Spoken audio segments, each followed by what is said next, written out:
avec nous, vous l'avez rencontré déjà plusieurs fois à Zouk Télévision, puisque vous l'avez vu à Zouk Télévision plusieurs fois. Nous avons organisé avec lui déjà c'était au restaurant, à l'hôtel Squatch Hotel, 2 séminaires. Vous étiez nombreux à venir et j'ai envie de dire vous agrandir l'esprit peut-être. Hein. Vous êtes venu raisonner après avoir écouté pas son témoignage, son enseignement. Ce soir, nous avons sur le plateau de Zouk Télévision William Cédric. Bonsoir William. Bonsoir. Merci d'être avec nous une fois de plus. Ça va? Tu es en Martinique depuis peu, reposé, en pleine forme? Oh, vous savez, on n'est pas venu en vacances, hein? Oui. Oui, je suppose. Bonsoir nos amis de la Guadeloupe et les îles de la Guadeloupe. Bonsoir à la Guyane, bonsoir à la Martinique et aussi ceux qui nous regardent depuis Paris, ou bien encore au Luxembourg ou en Belgique. Ce soir, nous allons aborder 2 thèmes principaux, mais vous allez pouvoir intervenir en faisant le 05 96 71 27 07 afin de nous faire part de vos commentaires sur ce que nous allons dire et puis aussi peut-être proposer votre analyse de telle ou telle situation. Et Pascal va nous dire donc le premier thème qu'on va aborder ce soir, un thème très important, très intéressant. Un thème sensible. Sensible, oui, très sensible, surtout pour nous, aux Antilles. Absolument. La Bible approuve-t-elle l'esclavage? Oui. Une question calibrée. Oui. Est-ce que la Bible approuve l'esclavage? C'est déjà, on voit, vous avez à l'antenne là, les mains bandées. L'esclavage, c'est déjà une question, comme tu dis, calibrée. Et quelle réponse apporter à ça, William? Déjà peut-être définir le terme esclave, l'esclavage, parce que comme tu le sais, pour nous aux Antilles, c'est un sujet très sensible, hein, puisque beaucoup d'entre nous ont été, enfin, d'entre nous, nos ancêtres. Hein. Et il y a beaucoup d'entre nous actuellement qui disent qu'ils veulent retourner en Afrique, revoir l'Afrique, aller à Goé, voir d'où est partie la traite négrière à l'époque. Ceux qui habitent Bordeaux, c'était une des villes d'où partaient les esclaves pour les Antilles. Et ensuite, après les Noirs, il y a eu une autre colonie qui est arrivée en Martinique lorsqu'on a aboli un peu l'esclavage pour remplacer cet esclavage. En fait, c'était les Indiens et on les appelle ici les coulis. Et coulis, c'est un terme qui n'approuve pas tellement bien parce que c'est un terme dégradant pour eux. Ils préfèrent, l'origine c'est plutôt, ce sont des Indiens qui ont été ramenés à la Martinique. Même s'ils étaient libres, ils ont quand même fait un travail qui était assez similaire à ce que les esclaves venant d'Afrique faisaient. Alors, est-ce que la Bible approuve-t-elle l'esclavage? A-t-elle approuvé tout ça? Voilà la question. Oui, comme on a dit tout à l'heure, c'est un thème très sensible, surtout avec tous les bruits que ça peut engendrer. De donner une définition de l'esclavage, selon la Bible, pour moi, je pense d'abord qu'il faut séparer 2 choses ici.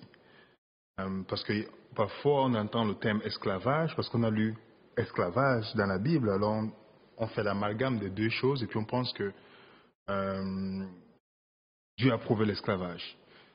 Et je suis pas né je le dis souvent, je suis pas né chrétien, et je suis toujours en train de découvrir le christianisme.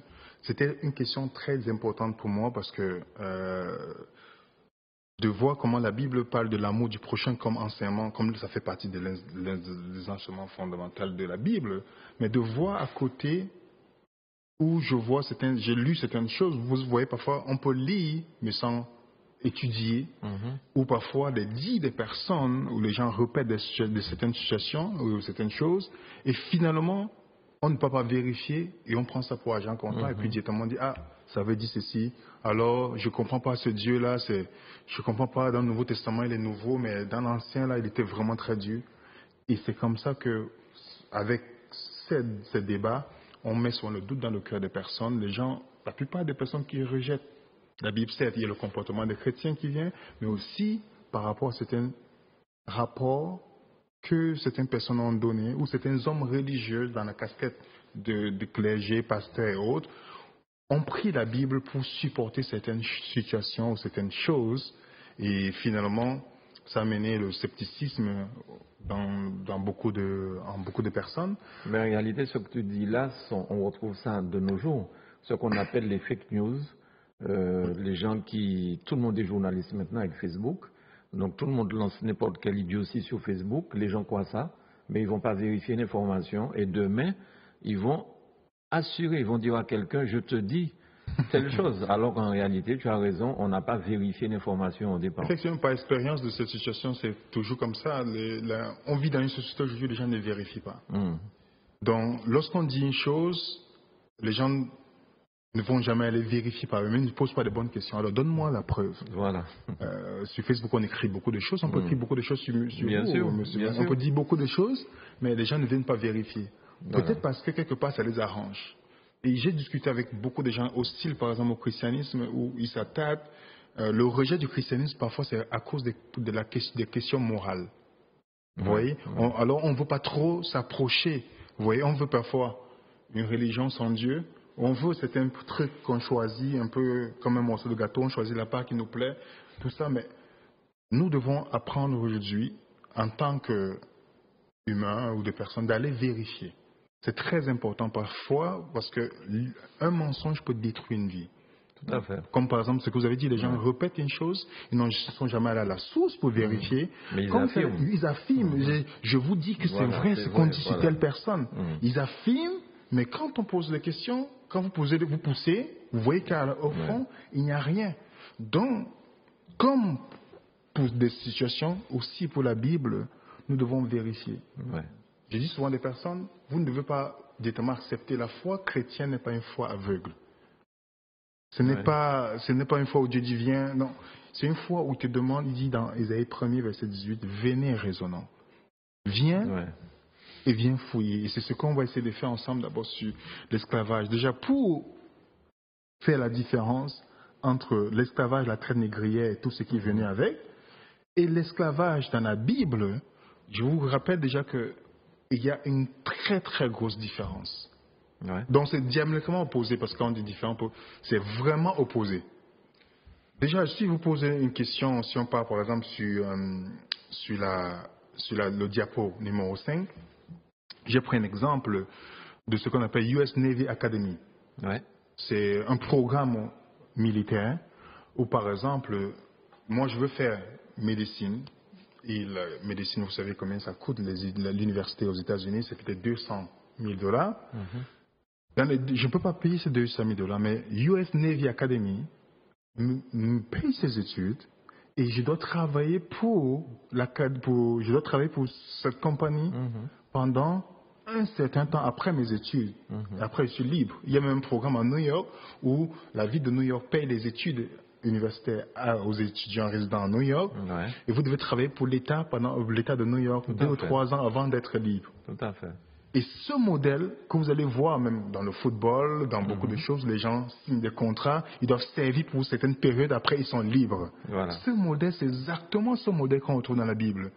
Mais parce qu'on ne lit pas, et c'est ce qu'on va voir tout à l'heure quand on va aller dans les textes bibliques. Je vais revenir sur le point d'abord de l'esclavage des Noirs.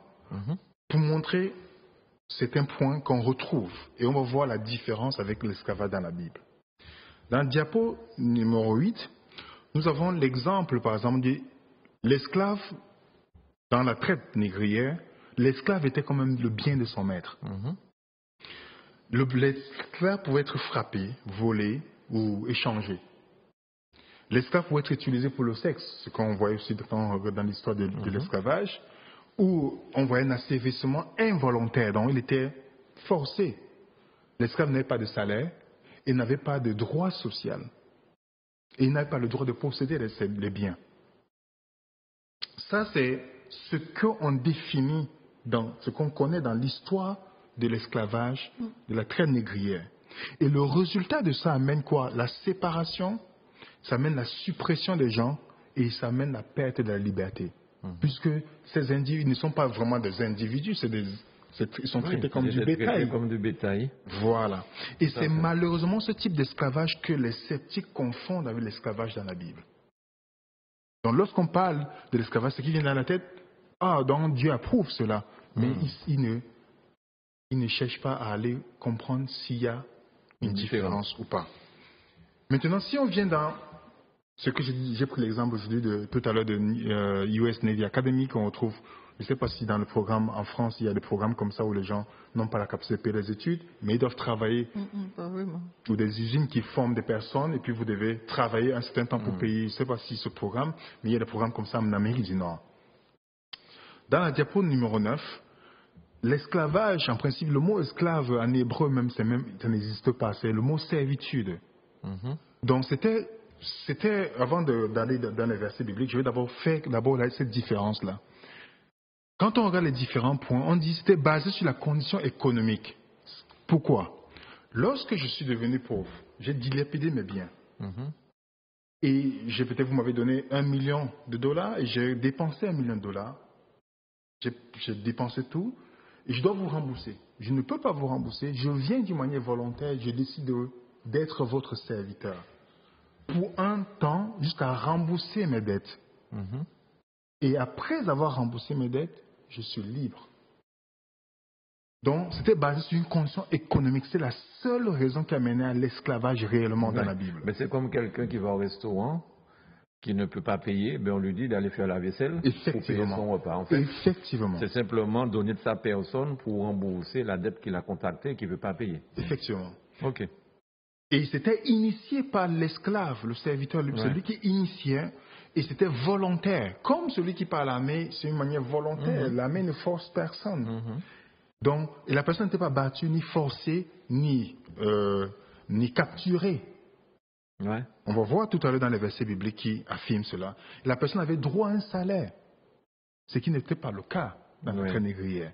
La personne avait le droit de posséder des biens, ce qui n'était pas le cas dans la traite négrière. Et la personne était libre la septième année. Donc, peu importe si elle a remboursé, elle a terminé ou pas, à la 7e année, quand tout à l'heure on va parler d'Exode chapitre 21, la 7e année, la personne devait être libre. Et donc, ça, on va dire une grande différence ici. Et on voit une très grande différence. Le résultat ici, c'est que ça amène la restauration dans la société.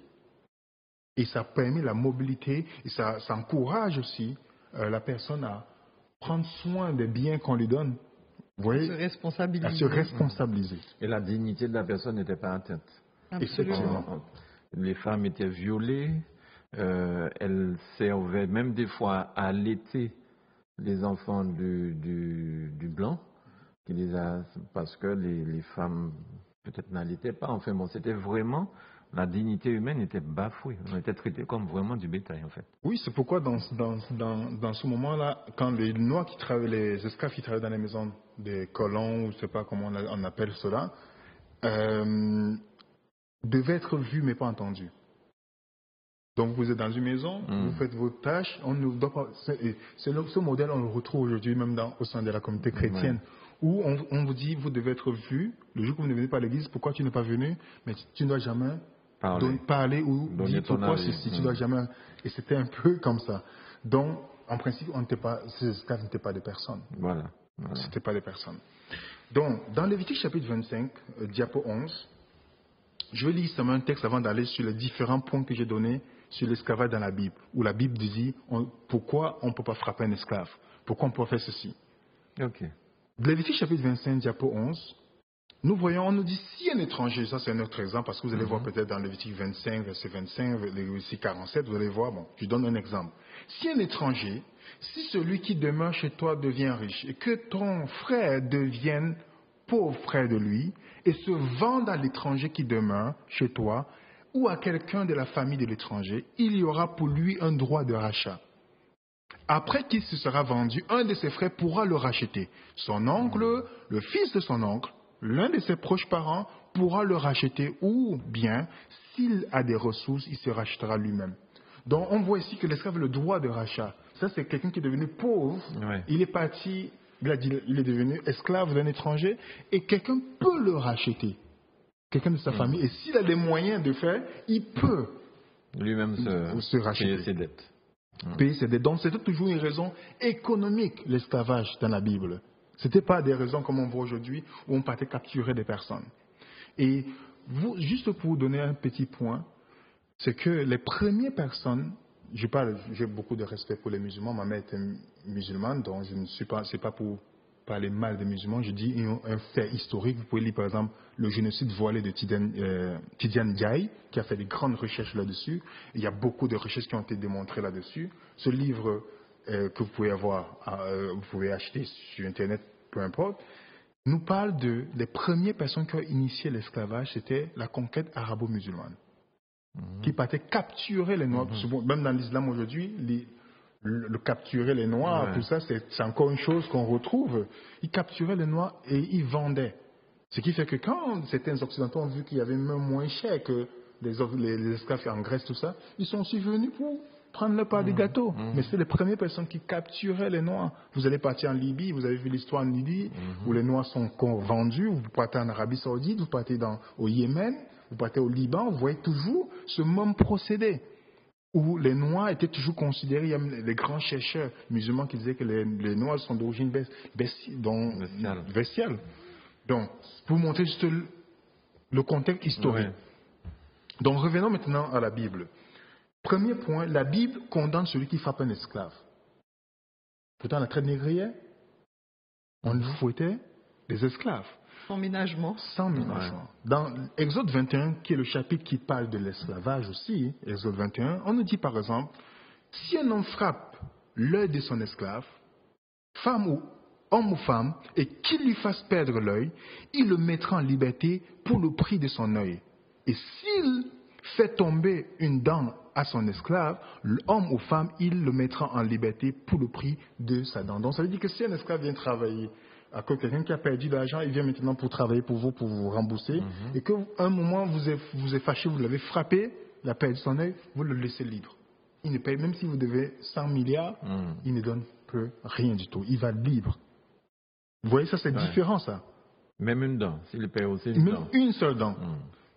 Deuxième point. Diapo 13, on voit que la Bible condamne celui qui met à mort un esclave. Toujours dans le même chapitre qui parle de l'esclavage. Celui qui frappera un homme mortellement sera puni de mort. Donc si vous frappez un esclave et que la personne meurt, vous allez mourir. Parce que c'était la loi du talion, œil pour œil, dent pour dent. On voit ici la dignité. L'esclave n'est pas un animal, c'est une personne qui a des droits. Aussi pas parce qu'il vous sait que vous allez l'utiliser comme vous voulez, non. Et on va continuer. Dans le diapo 14, on dit la Bible condamne la capture des personnes. Vous vous rendez compte? D'autres personnes partent avec la Bible ou tout ça pour aller capturer des personnes. La Bible condamne cela.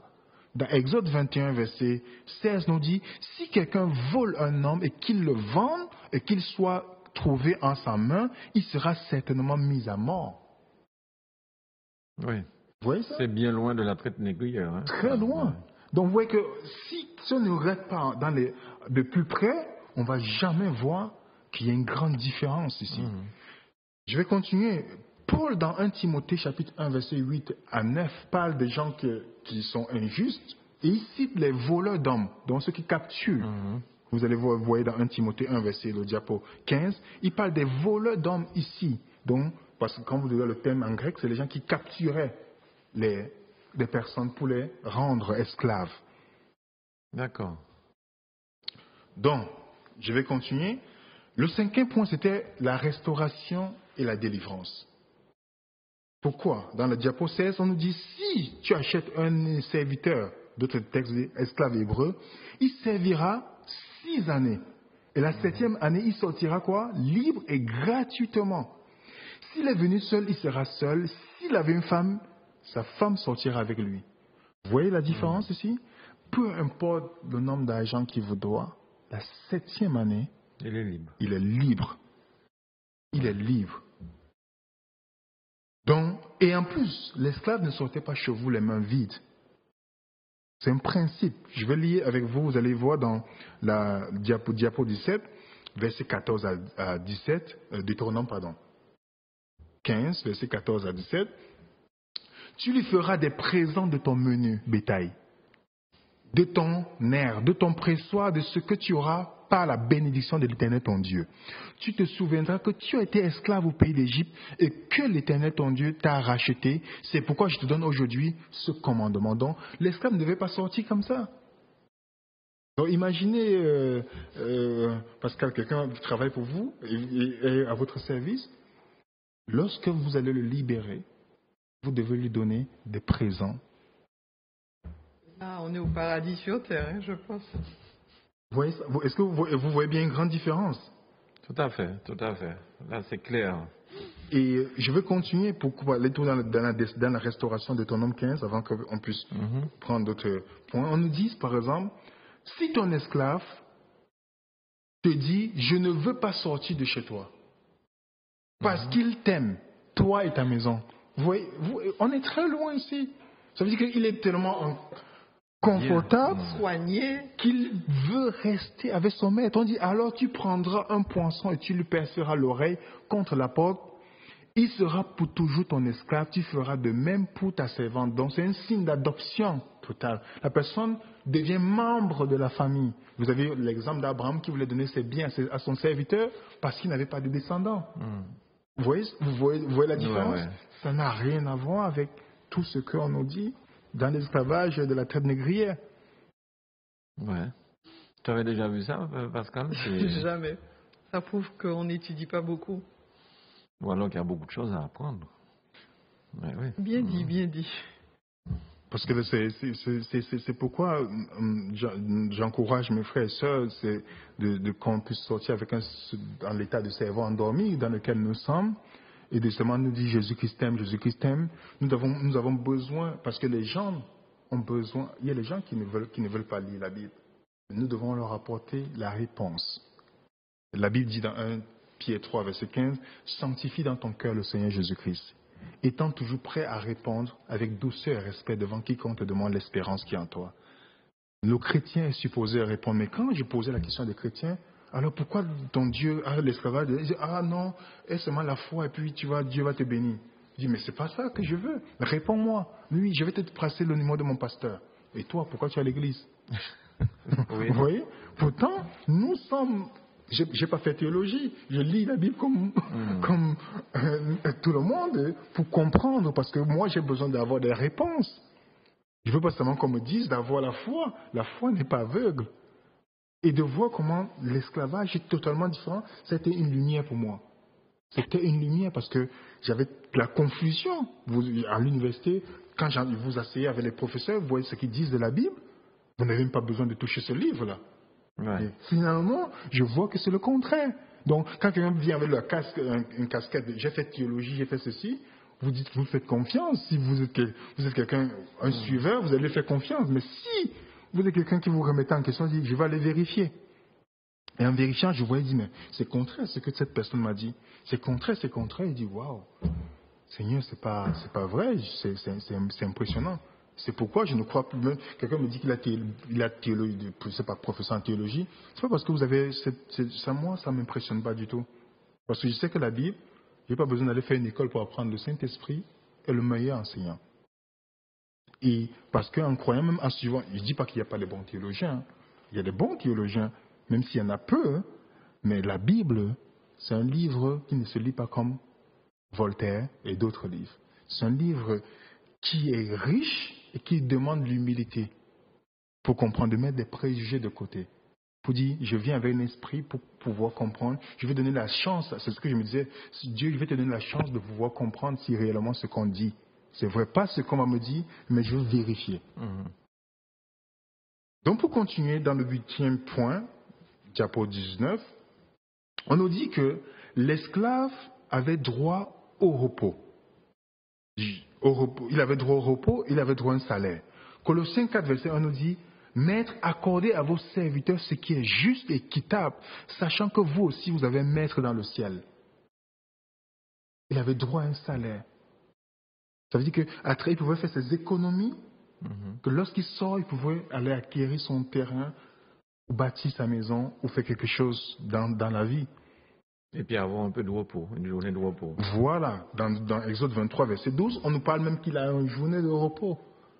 Donc, je vais lire, pendant 6 jours, tu feras ton ouvrage, mais le 7e jour, qui est le jour du Shabbat, tu te reposeras afin que ton bœuf et ton âne aient du repos, afin que le fils de ton esclave, l'étranger, ait de relâche. C'est un être humain, il a besoin de repos aussi.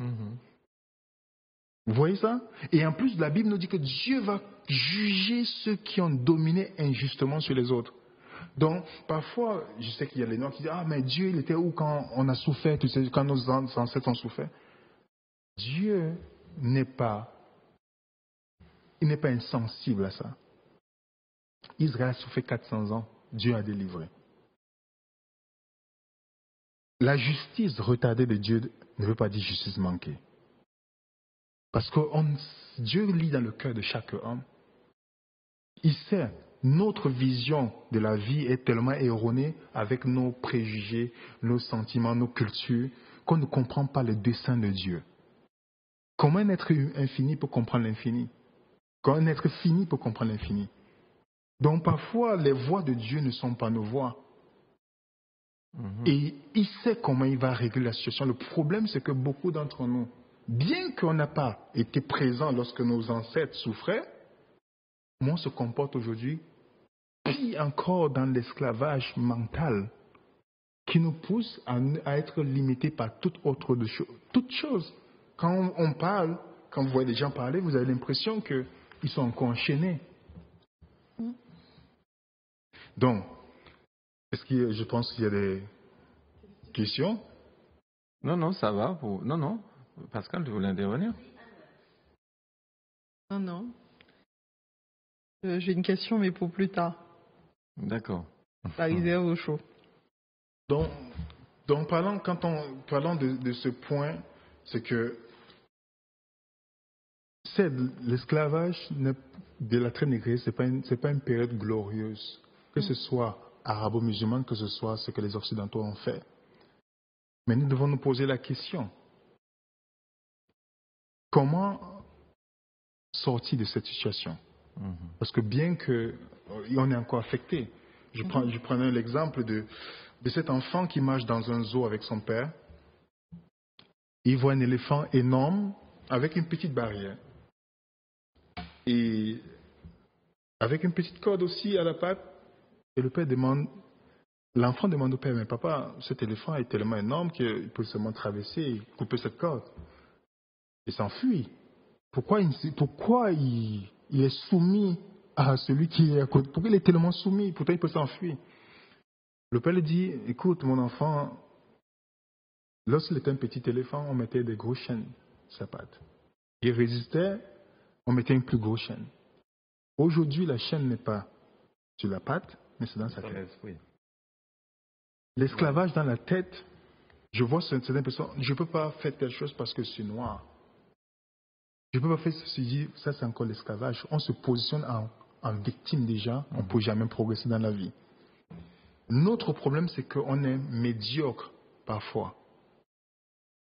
Quand on est excellent, on ne regarde plus la couleur de votre peau. Ça, c'est une certitude. On cherche tellement la voie de la facilité. On ne se remet même pas en question. Et je vois que dans nos ambitions sont parfois limitées, que nous cherchons la sécurité et non la liberté. C'est deux choses différentes. Quand je vois des parents qui vont dire « va faire telle chose parce que tu dois avoir un travail », mais je ne vois pas des parents qui disent « va créer une entreprise ». Et vous voyez la différence? Ils sont en train de chercher la sécurité, non la liberté de l'enfant. Ben, c'est un peu, je ne sais pas pour la France, mais en tout cas ici, aux Antilles, on apprend aux gens à être fonctionnaires. Parce que quand tu es fonctionnaire, tu as un travail à vie, tu ne peux pas être envoyé, même si tu ne fais pas les choses correctement. Généralement, toute ta vie, tu es fonctionnaire et tu as ton salaire. Donc, on pousse les gens vers la sécurité, comme tu dis. Mais c'est une fausse sécurité. C'est une sécurité qui amène à l'esclavage parce que on dépend des cotisations, on dépend de la retraite, de toutes ces choses-là. Et finalement, on va vivre une vie misérable, finir dans un centre de personnes âgées. Si on arrive là. Oui, si on arrive là. Alors, j'avais vu un truc aussi ça m'avait fait sourire. Quelqu'un qui demande à Dieu, Dieu pour toi, 1000 ans, ça représente combien de temps, quoi? C'est 1000 ans pour moi, humain, ça représente quoi? Et il lui dit, allez, 1 minute, 10 minutes. 1000 ans, c'est ou bien un jour, ou bien un jour. Et il lui demande, mais 1 centime, non, 1 milliard. 1 milliard représente quoi pour toi? J'ai peut-être mis à ma sauce, c'est peut-être pas comme ça que c'était. 1 milliard, ça représente combien d'argent? Il lui dit, 1 centime. Et le gars lui dit, bon, est-ce que tu peux me donner 1 centime? Et le Seigneur lui répond, attends 10 minutes. Donc, attends 1000 ans ou 10 000 ans pour pouvoir. Tout à l'heure là, tu disais que le temps de Dieu n'est pas le nôtre en fait.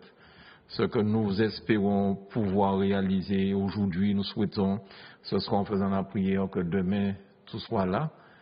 C'est peut-être pas comme ça que le Seigneur voit les choses. Hein.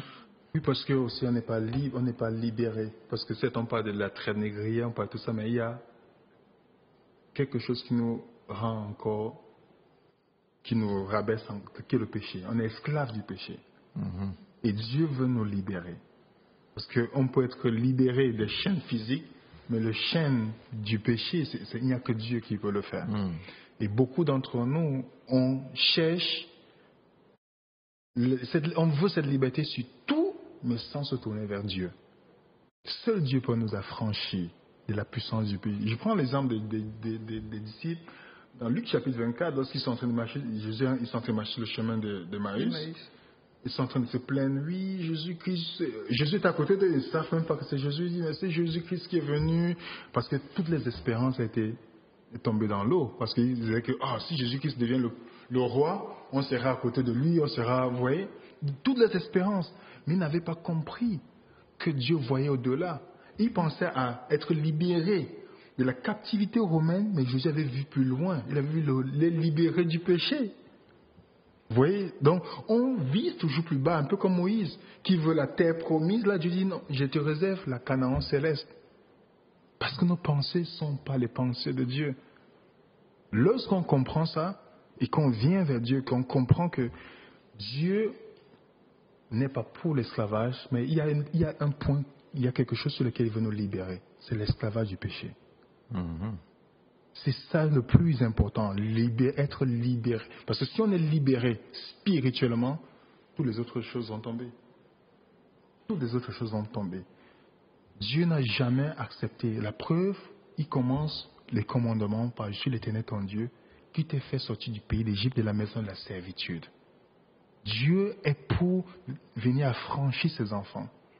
Et vous pensez qu'il n'a pas entendu le cri de nos ancêtres, il a entendu la preuve qu'il a suscité des hommes chrétiens qui étaient de vrais chrétiens comme Wilberforce, qui a lutté pour la libération des Noirs, lisant la Bible disant que non, l'homme noir comme l'homme blanc, tous sont égaux devant Dieu, ils sont faits à l'image de Dieu. Je ne peux pas accepter cela.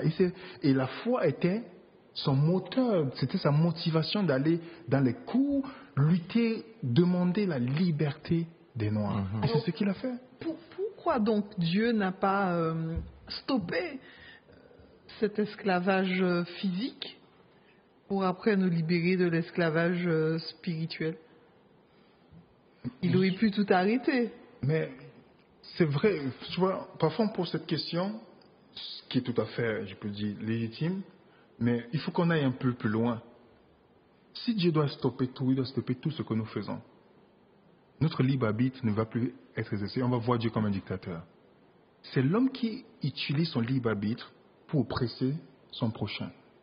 C'est pourquoi vous allez voir que seul l'homme dans le règne, si on dit animal, on veut tout ça, est le seul qui a la capacité de maximiser la douleur de son prochain en trouvant le plaisir. Quand le lion attrape une biche, il veut que la douleur soit de courte durée. Mais nous, on peut s'asseoir et faire du mal à notre prochain. Prier même que notre prochain tombe dans le mal pour avoir une satisfaction. Donc, quand Dieu crée l'être humain, il lui donne le libre arbitre. Et maintenant, certaines personnes utilisent le libre arbitre pour faire du mal à leur prochain. Mais Dieu, dans sa bonté, use de patience. Regardez, 400 ans. Dans Genèse chapitre 13, il dit, l'iniquité des Amoréens n'est pas encore montée en moi. Donc Dieu me laissait qu'Israël. Mais entre-temps, est-ce que Dieu ne les visitait pas? Est-ce qu'il ne trouvait pas des consolations dans les périodes difficiles? On ne sait pas, on n'était pas là. Mais on voit bien, les récits nous montrent que Dieu n'a jamais abandonné ses enfants. Et ils seront punis quand même, les méchants. Effectivement. C'est pourquoi tout à l'heure j'ai dit, la justice retardée ne veut pas dire justice manquée. Vous voyez ça? Dieu va amener en jugement toutes les personnes qui ont traité injustement le prochain. Donc Dieu n'a pas une oreille sourde, il va le faire. Et il y a un jugement pour toute chose. La Bible nous dit, pour toute personne, que ce soit du bien et du mal que nous avons fait, nous allons tous comparaître au jugement de Dieu.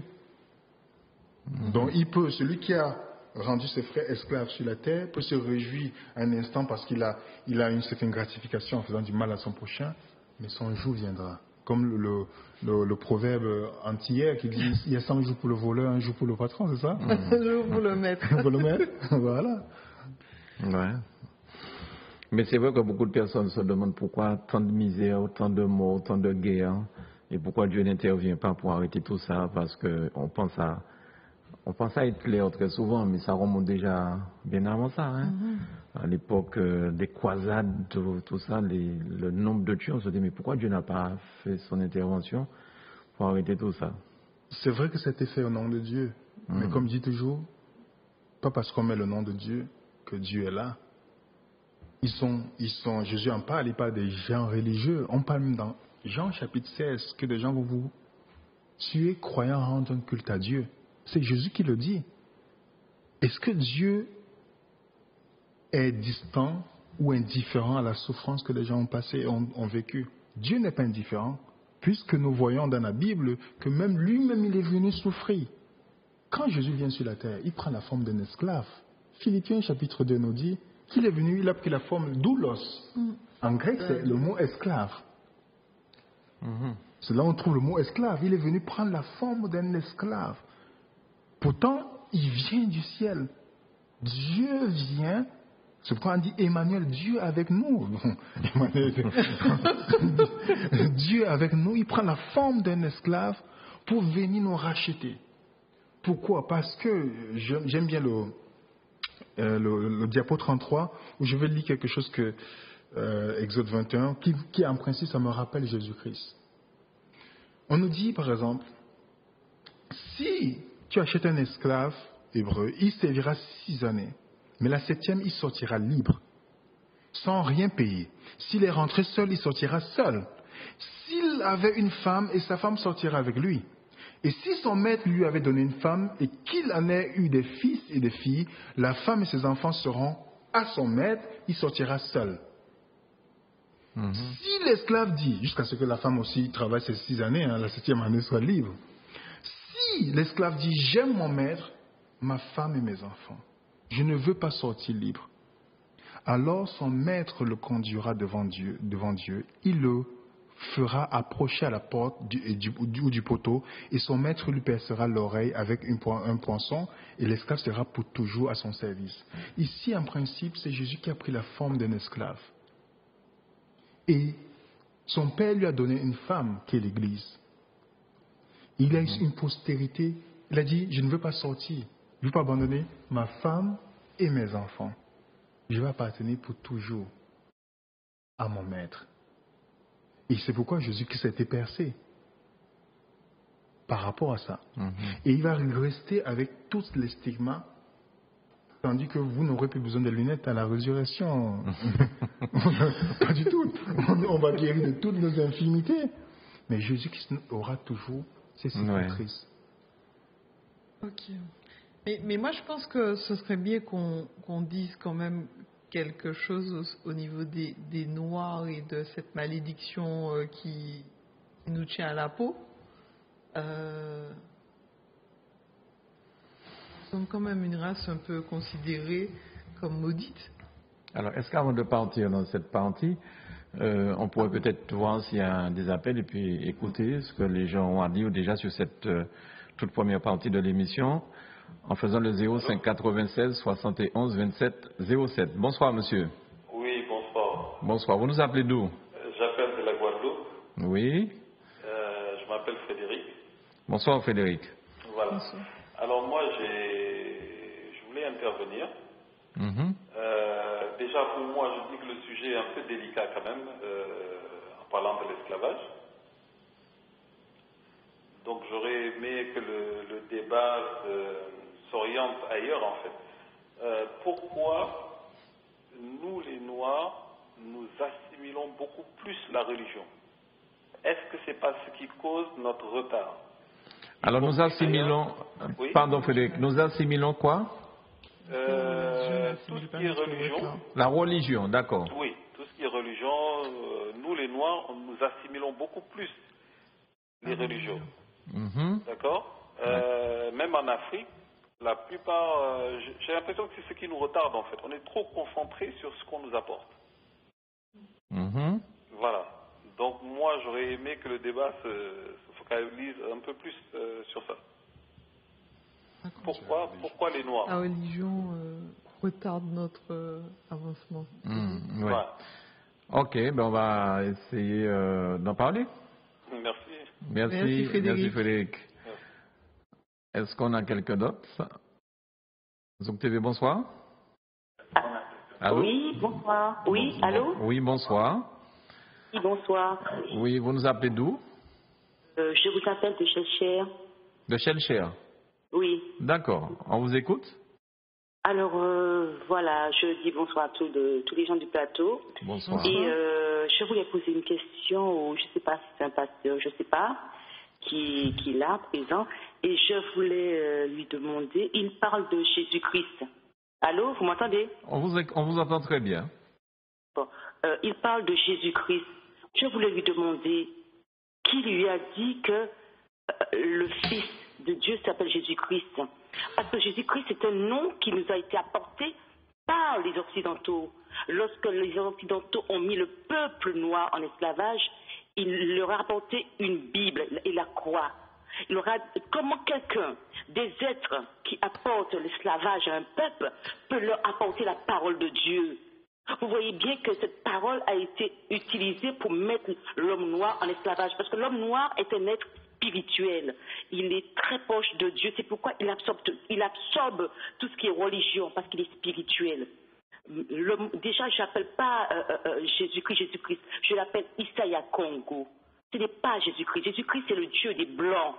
Eux, ils ont apporté Jésus-Christ, ce blanc, ce pédophile qui est sur la croix, avec un slip, un manque de respect total pour celui qu'on appelle Jésus-Christ, alors que ce n'est pas Jésus-Christ. Tant que les pasteurs ne vont pas prêcher la vérité au peuple de l'Éternel, nous ne sommes pas libérés, nous sommes toujours en esclavage. Nous sommes sous le coup d'une punition de Dieu parce que le peuple noir s'est détourné du vrai Dieu, de Congo des armées. Il s'est détourné du vrai Dieu. Ils ont adoré d'autres dieux comme Jésus-Christ, comme Allah, Bouddha, je ne sais pas, Isis. C'est pourquoi Jésus-Christ, que Isaiah Congo, le Dieu tout-puissant, le créateur des cieux et de la terre, a mis une punition sur le peuple noir. Il l'a puni en lui donnant 400 ans d'esclavage. Et tant que ces 400 ans d'esclavage ne sont pas finis, le peuple noir sera toujours en esclavage. C'est Dieu qui va lever cette punition. Et cette punition est en train de se lever.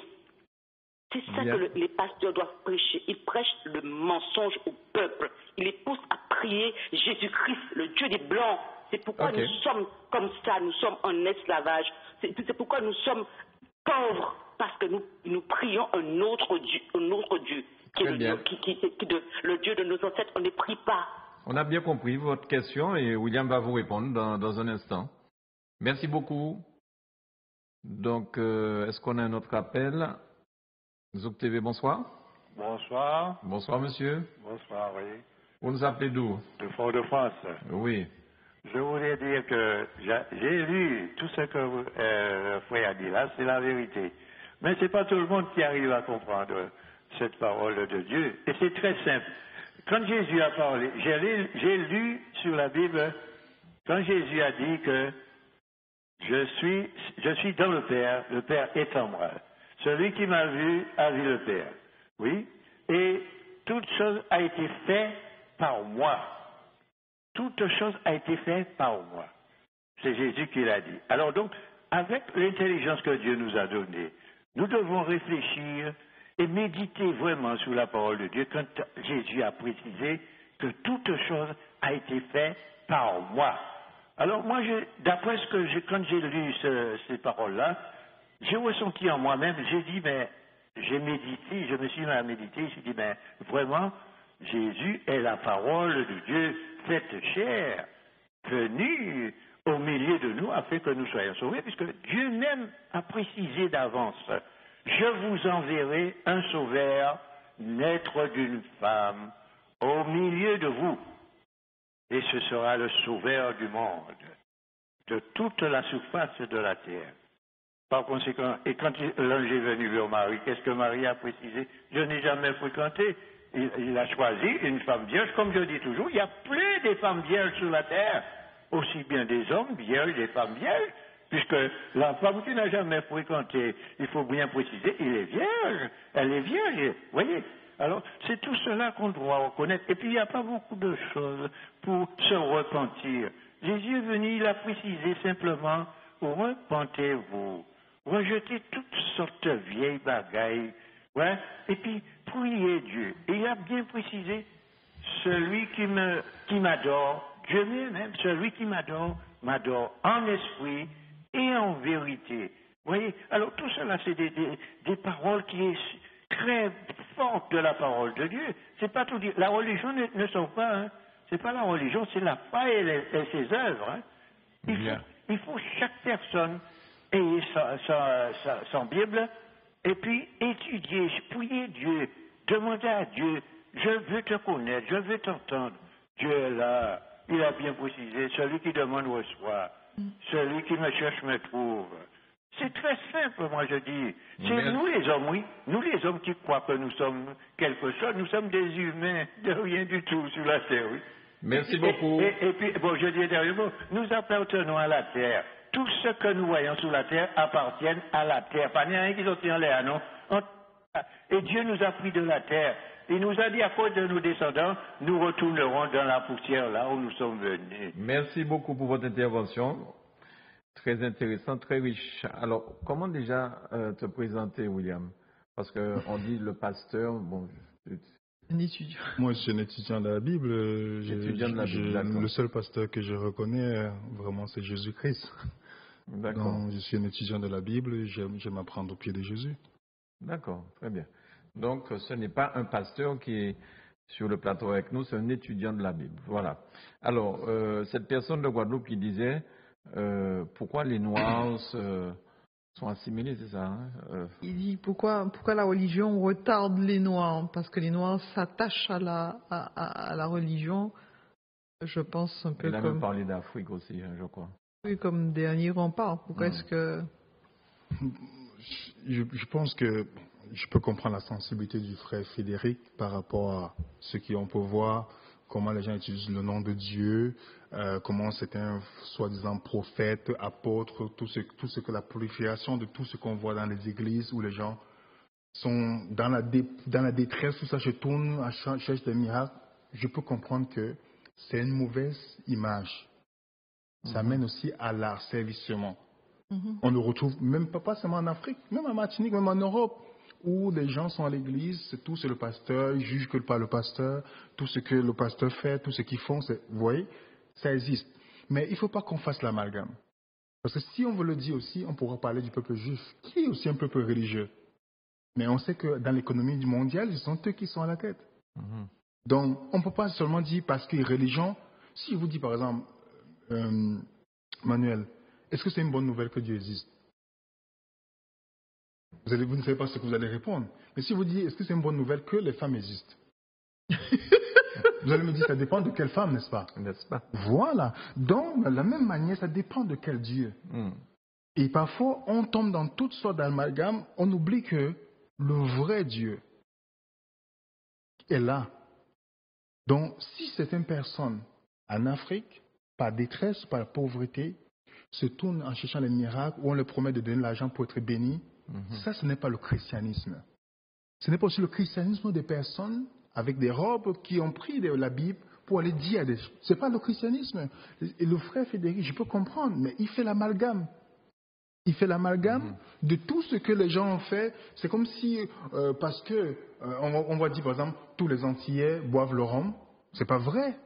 Il y a les Antillais qui ne boivent pas le rhum. Donc, il ne faut pas parce qu'il y a quelque chose qu'on dit, on généralise. C'est pas la religion le problème. C'est notre attitude vis-à-vis de ça. Quelle est notre éducation? Est-ce qu'on nous a éduqués à se soumettre sans poser de questions, ou on nous a demandé de remettre en question? Il faut toujours éduquer les enfants, même à se remettre en question, à poser des questions. Donc, si je ne suis pas dans une église, si je voulais suivre seulement ce que les pasteurs, ce que je suis pas là aujourd'hui, il a fallu que je me pose des questions. Je vois une Bible, je vois 34 000 religions chrétiennes. Je suis confus. Je vous dis, mais je vais commencer où, je vais terminer où? Mais en posant des questions, à ce pasteur n'arrivait pas à répondre. Et j'appelle pour le rendez-vous, il fuit même. Il dit, non, mais s'il est pasteur, pourquoi il a peur? Parce qu'il a peur de mes questions. Je demande même la rencontre, il refuse. Parce qu'il voyait que je pose trop de questions. Donc, nous devons poser des questions. Est-ce que c'est le miracle que Jésus-Christ est venu mettre devant pour amener les gens à lui? Il est venu apporter la vérité. Il y a des gens qui ont vu les miracles et qui ont abandonné Jésus-Christ après. C'est pas vrai? Dans Jean chapitre 6. Donc ne faisons pas l'amalgame. Posons-nous la question. Le peuple juif est un peuple religieux. Mais on voit comment, au niveau de l'économie, ils sont prospères. Qu'est-ce que nous pouvons, comment on peut faire la différence pour sortir de l'obscurantisme? Où l'un de nos gros problèmes, c'est que nous ne lisons pas. Un auteur avait dit, si vous voulez cacher quelque chose au noir, mettez-le dans un livre. Ça, c'est une réalité. On va acheter les iPhones avec toutes ces choses, mais nos bibliothèques, on achète des livres avec de plastique, c'est encore là plastifié. Mais on ne lit pas. Nous devons lire la Bible pour nous-mêmes. Et on va comprendre qu'on ne peut pas être asservi de tous ces faux prophètes et ces gens pasteurs, par des miracles à 50 centimes, tout ça, qui vont nous amener en disant que oui, Jésus-Christ avec eux. On doit faire ces différences. C'est même pas 50 centimes maintenant qu'il y a ceux qui viennent avec le TPE.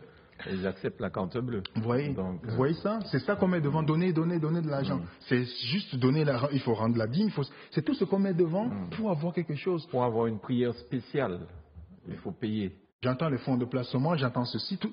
Ça, c'est comme si on payait Dieu. C'est pas ça le christianisme. C'est pas ça le christianisme. Et pour la sœur qui a parlé du vrai nom de Jésus.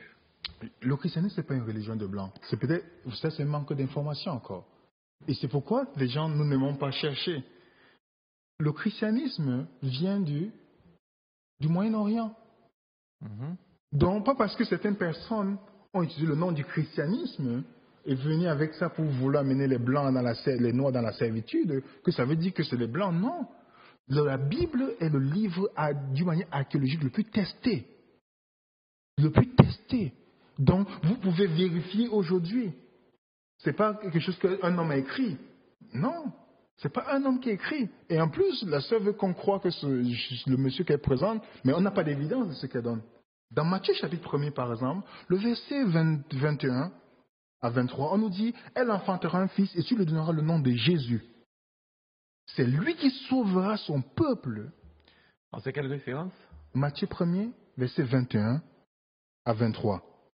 C'est lui qui sauvera, on dit tu lui donneras le nom de Jésus, Yeshua, celui qui sauve. Dans la culture sémite, le nom vient avec le caractère de la personne. Et ce que moi j'aime à retenir, c'est que la date 2018 est après Jésus-Christ. Donc Jésus-Christ a vraiment marqué notre histoire. Il a existé, marqué notre histoire. Vous pouvez, si vous enlevez la Bible, vous avez les évidences de l'existence de Jésus-Christ dans les sources extérieures. Il y a plus de preuves de l'existence de Jésus-Christ que de Napoléon, par exemple, de Jules César. Donc quand je suis venu, je ne croyais pas en la Bible, moi.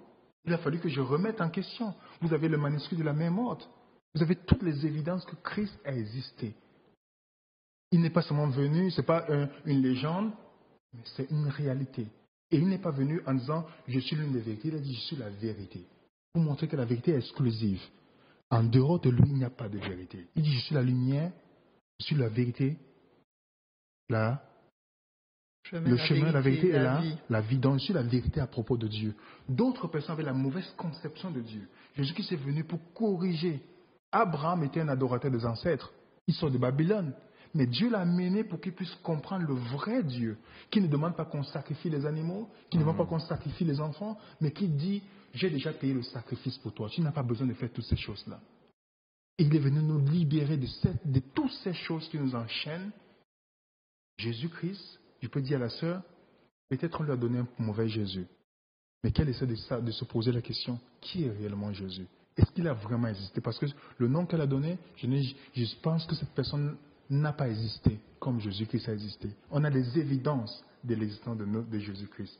Pas seulement un homme, un sage, mais Dieu sur la terre, qui est venu, il a testé, tout ce qu'il a fait a été attesté et prouvé, historiquement, bibliquement. Vous avez un livre comme New Evidence, qui est un ancien athée, Josh McDowell, qui a été convaincu par les prophéties messianiques. 300 prophéties messianiques accomplies par un seul homme. La probabilité en mathématiques, c'est impossible. C'est impressionnant. Et il a commencé à étudier ces 300 prophéties. Dites-moi, est-ce que lorsque votre femme enceinte, elle va accoucher un enfant, vous avez un enfant dit à ses parents, va m'accoucher à Trinité?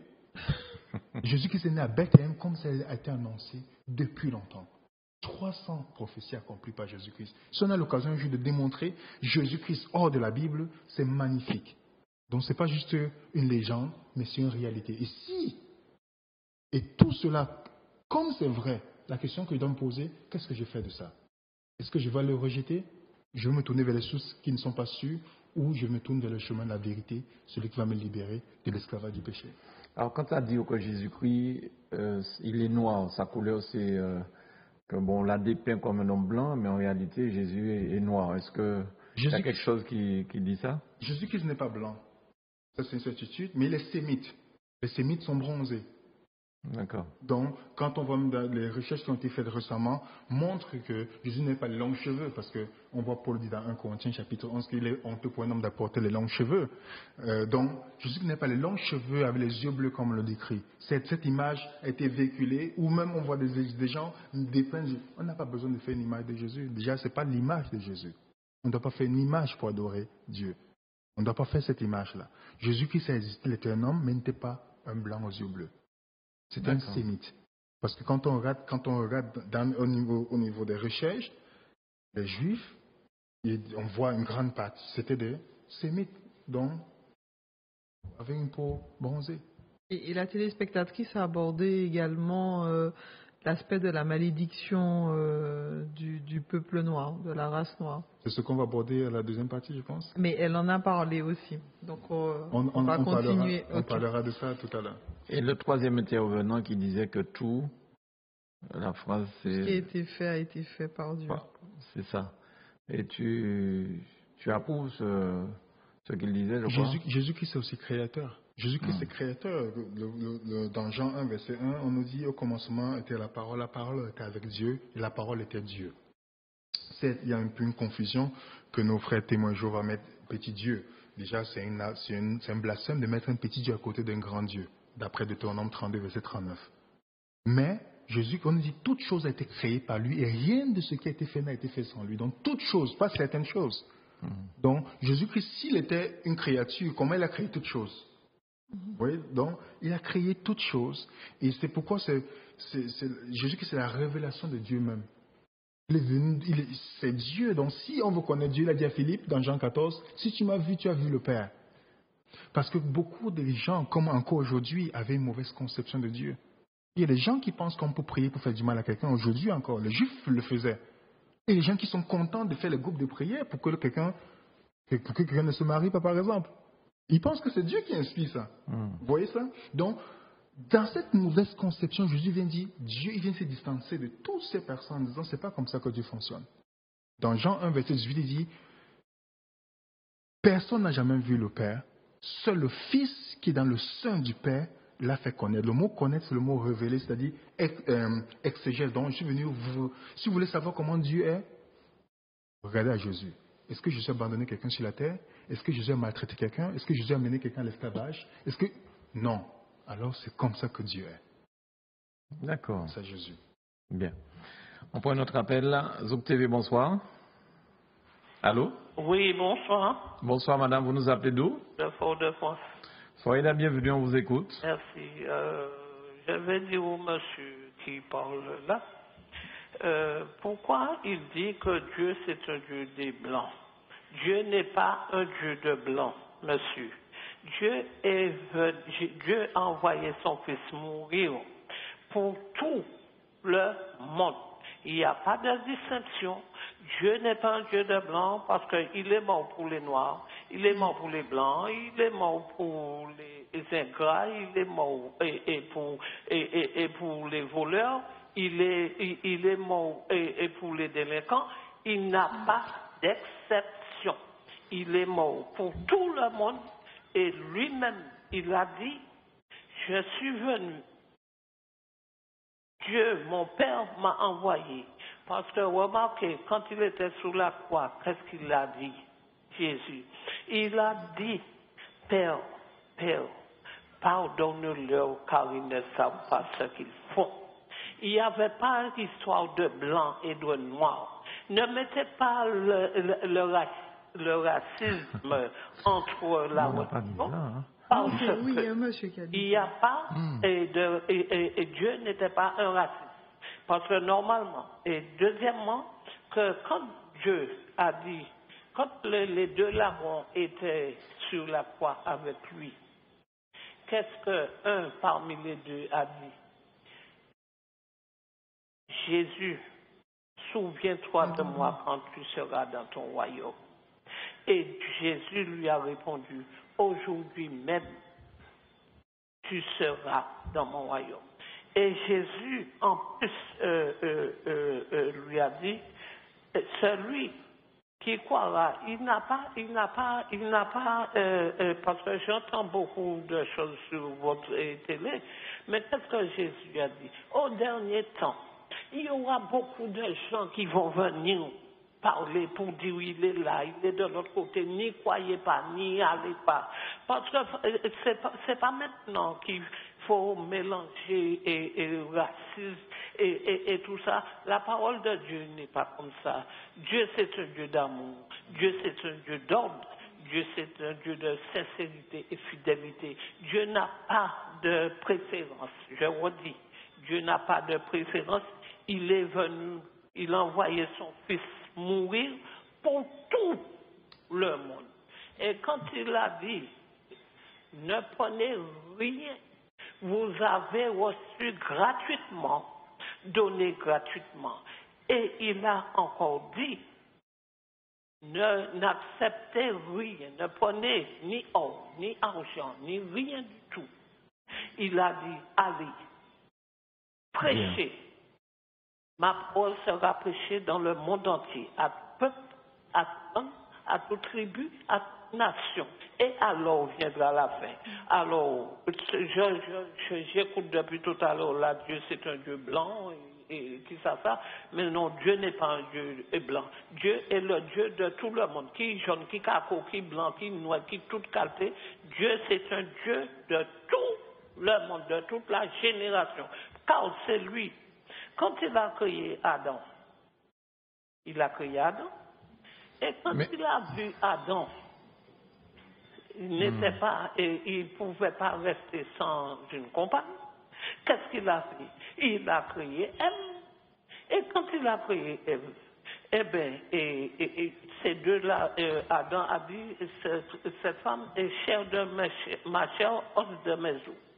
Et puis, en plus, quand il a crié, Jésus avait parlé pour Adam. Jésus avait dit à Adam, il peut manger tout ce qui est dans le jardin, sauf un. Et puis, quand Jésus lui a dit ça, eh bien, il n'a pas obéi à Dieu, il a obéi à sa femme qui est Ève, donc auquel Dieu avait parlé. Dieu avait dit, le jour où tu mangeras, tu mourras. Et quand il a dit ça, eh bien, quand Ève est venue porter à Adam, et Adam l'a mangé, qu'est-ce qui s'est arrivé, monsieur?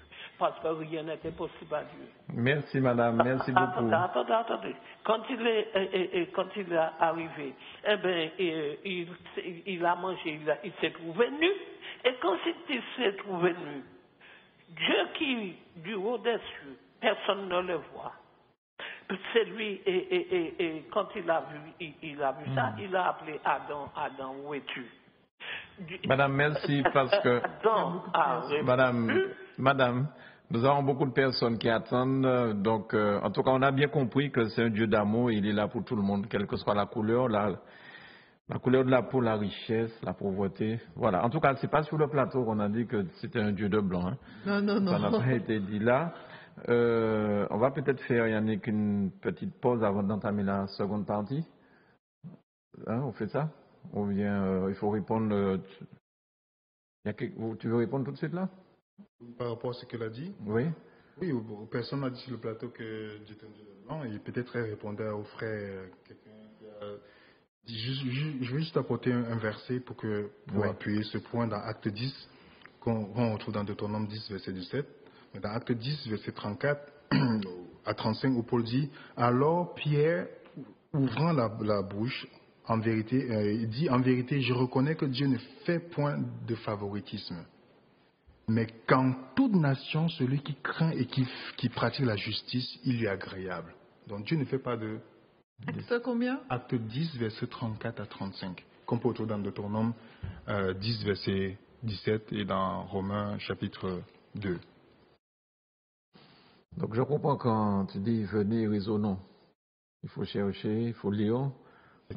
Et aussi, il est écrit. Effectivement, c'est notre seule sauvegarde. C'est pas le pasteur a dit. Ouais. Voilà, on fait une petite pause avec Oli, s'il te plaît Yannick. Pas le morceau en entier parce qu'il est long. Et puis on reviendra tout à l'heure pour la seconde partie. On prendra les prochains appels téléphoniques aussi à partir de ce dont on va parler tout à l'heure.